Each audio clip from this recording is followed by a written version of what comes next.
Hi, good day. This is Shaira Cristinel Vela.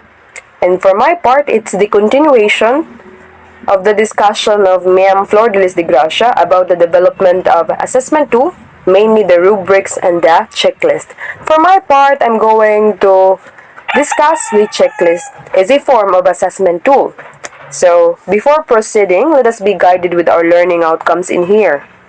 So first is to understand the concept and definition of a checklist, learn how to develop a checklist and assessment tool, explore the various use of checklist in different contexts, examine a practical example of a checklist and its application, then identify the characteristics of an effective checklist, and finally, analyze the strengths and weaknesses of using checklist as an assessment tool. So since we have constantly used the word assessment tool, and since we are tackling about a checklist as a form of assessment tool, so what really is an assessment tool? Okay. So from the word itself, assessment and tool, meaning we are dealing with a method or approach used to gather information and evaluate a person's knowledge, skills, or abilities.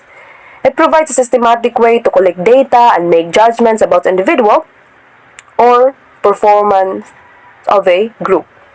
Assessment tools take a various form. It could be tests, quizzes, surveys, rubrics, observation, interviews, or portfolios, or even our dear checklist. And provide objective information for decision making and improvement in education or professional setting. So talking about checklist, maybe you are thinking about the ones that you bring in grocery store, right?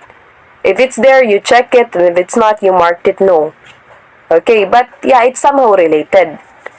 A checklist as an assessment tool lists the specific criteria for skills, behaviors, or attitudes that participants should demonstrate to show how successful learning from training is. And checklists usually feature statements or questions about the participant's performance of each criteria, and answers are generally limited to yes or no. Yes if it is attained, no if it is not. As simple as that lang jud ang checklist. Then because they clearly state the skills, behaviors, or attitudes expected at the end of the training, both participants and instructors can use checklists to monitor learning. Instructors and peers can use checklists to record their observations during the participant demonstrations or performance. So instructions to create an assessment checklist. So the first one is you should identify the case skills, behaviors, or attitudes in a learning outcome, as well as any conditions. May it include time limits, resources used, and etc. So of course, we should start by clearly identifying the specific skills, behaviors, or attitudes that we want the participants to demonstrate as a result of training. So this could be anything from technical skills to communication skills or attitudes like teamwork or problem solving. Right? So we should be clear in setting those. A second is to write a clear, specific, observable description of the skill, behavior, or attitude. So we mean by, for each identified skill, behavior, or attitude, write a description that clearly defines what it looks like in action. So be specific and use observable language so that it can be easily assessed.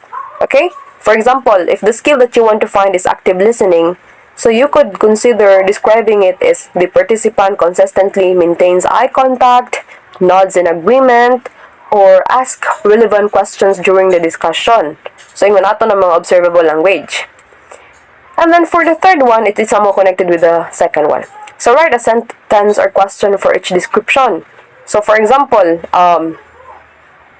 maghimo ka og sentence or description that will serve as a prompt for assessing whether the participant has demonstrated that particular aspect or not. For example, for active listening skill, you could use the question, does the participant maintain eye contact, nod in agreement, and ask relevant questions during discussions? So ingon ato ang pag-describe nimo sa criteria. Okay, so for the fourth one, create a checklist document and leave space for the date. This will help you track participant progress if more than observation will take place. So it is also important to leave a space for date. Kaya naman, it will serve as a living testimony or as a record keeping about the progress that you have made from time to time. So you will compare it. You can compare it. And for the fifth one, it is to organize the statements, questions into a table with spaces for check marks, yes or no responses. So later on, I'm going to show you an example of checklists, and you will understand how is it put in the table and how are the check marks are put as well. So for number 6, leave spaces to which you can write anecdotal comments. Of course, anecdotal comments are important. It serves as your feedback from the manifested from the performance. May it be positive or either way. So it is also important to comment positive if there is positive that you find the performance. I mean, you don't need to fake it, right? So if you find that the performance is great, so you can positively comment. Because trust me, it is very important because it is self-confidence boosting, and as well as it acknowledges the great work of a student. But if you find that the performance did not meet your criteria, then you can leave constructive criticism, and by that students will be aware of the lapses and will improve for the next performance. The next or the last part is shared assessment checklist with participants at the start of the training. Of course, we should ensure clarity and transparency so that they can be aware as well. So, ang pangutana, in what instances we can use checklist? Of course, checklist is not just limited in grocery store, it's not just limited in a performance assessment, but it can be used in different contexts as a valuable assessment tool. So in fact, it can be used as a skill-based assessment. So if you want to assess skill, whatever skill it is, you can use checklist. No, it provide a structured way to evaluate whether students have demonstrated the desired skill. And we can also use this in a performance assessment. So, do you still remember the one that we do? The role playing. So we can use checklist and evaluating the role play. Okay, we can assessment or track specific criteria and provide feedback on each aspect of the performance by using a checklist. Pwede ra jud tunta kay na may criteria, then pwede ra sa tababutang og description niya if na nakuha sa if ang participant kay or if ila tong nabuhat or imong nakita nga ila tong gi-demonstrate, you check yes, and if it's not, no. So practical sad kaayo gamiton ng checklist. And for formative assessment, checklists are valuable for formative assessments where the focus is on providing feedback to support learning and improvement. Of course, di ba? Ang formative assessment, it is a form of assessment sa entire learning process. Summative assessment is a form of assessment or evaluation after the entire learning process, right? Kanang final jud ba if the students really manifested or learn from the discussion, the entire discussion in a whole semester or So formative assessment kay on the process. So meaning checklists are valuable kay it provides feedback man to support learning and improvement, and it allows teachers to identify the areas of strengths and the areas that need further development. So it can also be used in rubric alignment. So naka-understand na mo kung sa rubrics kay gi-discuss naman.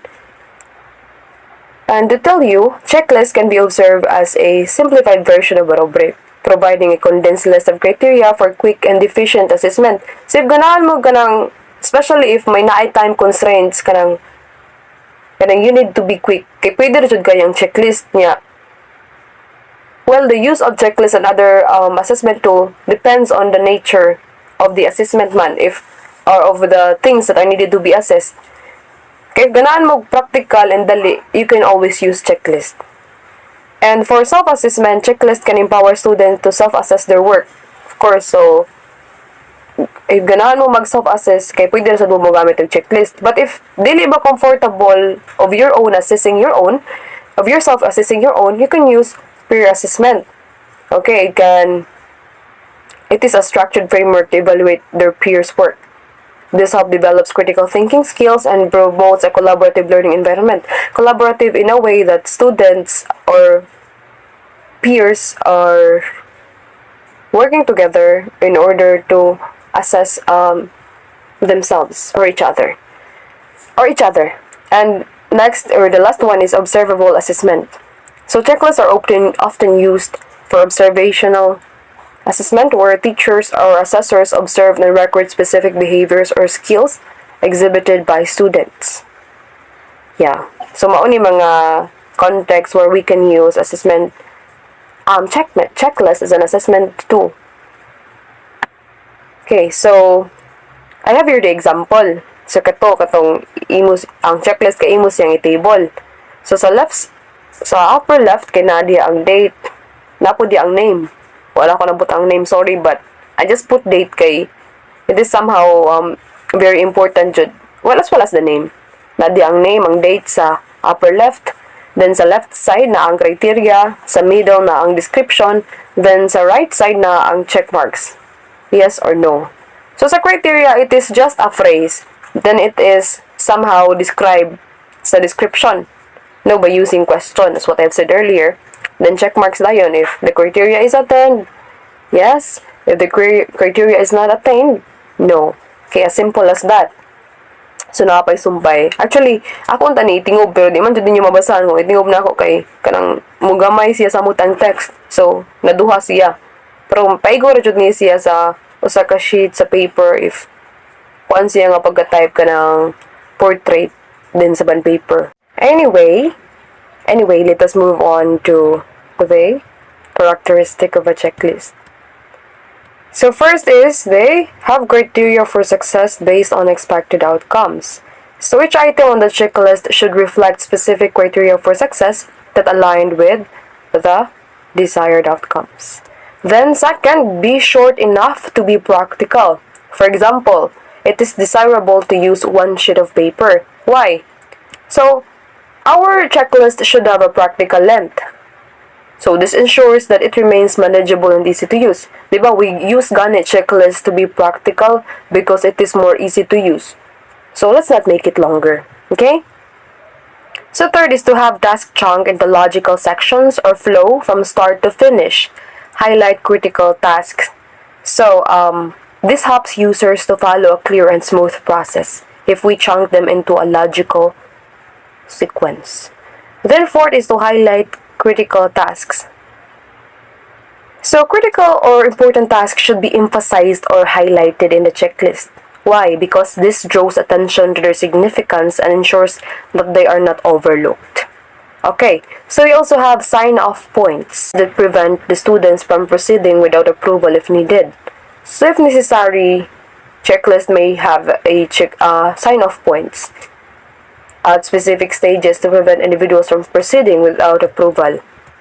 And also, be written with clear, detailed wording to minimize the risk of misinterpretation. So, we should avoid ambiguity, no, to ensure the accurate understanding and execution of each task. Ang tendency man good if mag-use tag mga kanang words na di na familiar kay ma-misinterpret. So, as much as possible, we should use observable language as well. And then we have space for other information such as the student's name, date, course, examiner, and overall result. So ako gani example kay kanang date ra akong nabutang due to space constraint. So ang ideal jud na checklist kay it should have the student's name, date of course, importante na para ma-track ang progress from time to time. The course, the examiner, and also the overall result. And be reviewed by other instructors. So nga nang importante ning be reviewed by others instructors. Of course, we should also ask for some input ba that can be provided. Kay maybe they can provide valuable insights to ensure that the checklist is comprehensive and effective. So if okay lang kay pwede sa nato na ipa-review sa ubang instructors kay muna mo siya give and take. What if may matabang sila nimo diyan na area, right? Okay. So for the next slides, we have here the strengths and the weaknesses for the next slide of the checklist. So just like coins, The checklist has two phases as well. We have its strengths and weaknesses. For the strength, we have objectivity. So checklist can provide an objective assessment of performance as they are specific and eliminate personal bias. Okay, mas objective, mas real. So there are no biases. So efficiency. So type said earlier, kung ganahan kag mas efficient kay pwede kay checklist jud imong gamiton by ensuring that all necessary tasks are completed. Then framework for evaluation. Checklists provide a clear framework for evaluation, making it easier to assess performance against predetermined criteria. And then it enhances the communication and collaboration. In what way?